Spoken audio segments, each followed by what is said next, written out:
Common factoring. This is a type of division. We're going to look for the greatest common factor in all of the terms. So each piece that's separated by a plus or minus sign, each term, we're going to look for the greatest common factor between them, and then we're going to divide by that greatest common factor. So let's take a look at a few examples of that. 4x plus 16. Well, the biggest number that goes into both 4 and 16 is 4. That's the greatest common factor. So I'm going to write that down. Now, there's only one x, so that's not a common factor, so I'm only taking out the 4. I'm going to put a bracket now. And now I'm going to divide each of these by 4. 4x divided by 4, well, 4 divided by 4 is 1, so I have 1x left. And then 16 divided by 4 is 4. So 4 times x plus 4 is our result here. And we can check this answer very easily. If we expand that back out, 4 times x and 4 times 4, we should get back to the original.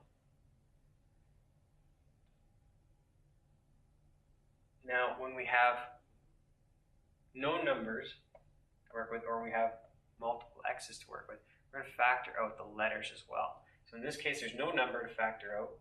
There's a 1 and a 3, so there's no greatest common factor. However, there is an x squared and an x. So the greatest common factor, the greatest number of x's we can factor out is 1x. We can factor 1x out of here and 1x out of here. So we're going to factor out an x. I'm going to write that number down, and then I'm going to put a parenthesis, and I'm going to divide each of these by x. X squared divided by x would leave us with an x. 3x, or negative 3x in this case, divided by x. Well, the negative 3 would stay the same, and x divided by x is 1, so it's just x minus 3. In the next case, we have 5x squared plus 10x. So now we have both numbers and letters that are common factors here.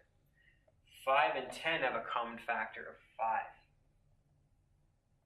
X squared and x have a common factor of x.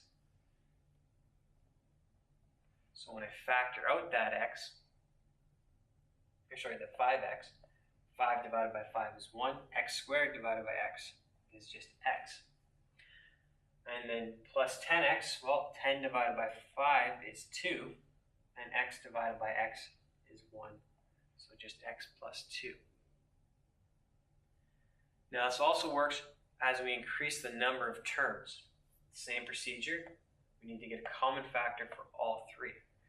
Now, the first 2 have an x, but the third one doesn't, so there can be no x variable that is a common factor. However, 4, 8, and 16 all have a common factor of 4, so that's our greatest common factor here.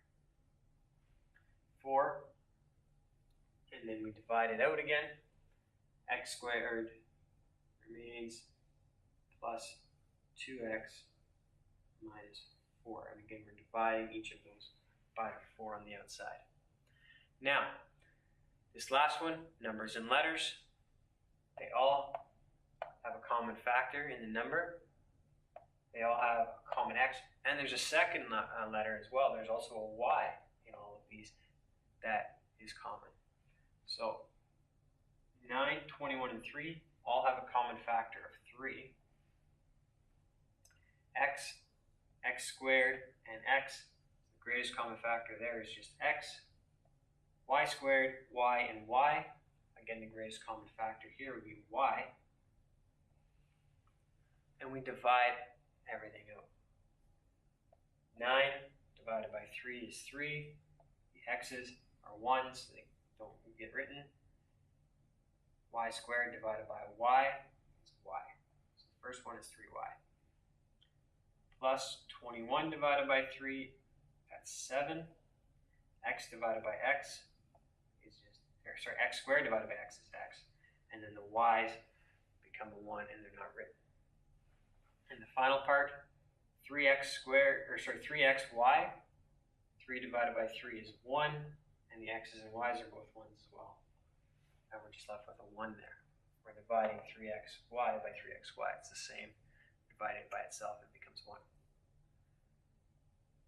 Again, you can check your answer by expanding this out. You can multiply each term here by the 3xy to get your final result. If your final result ends up the same as this, then you've got the correct answer.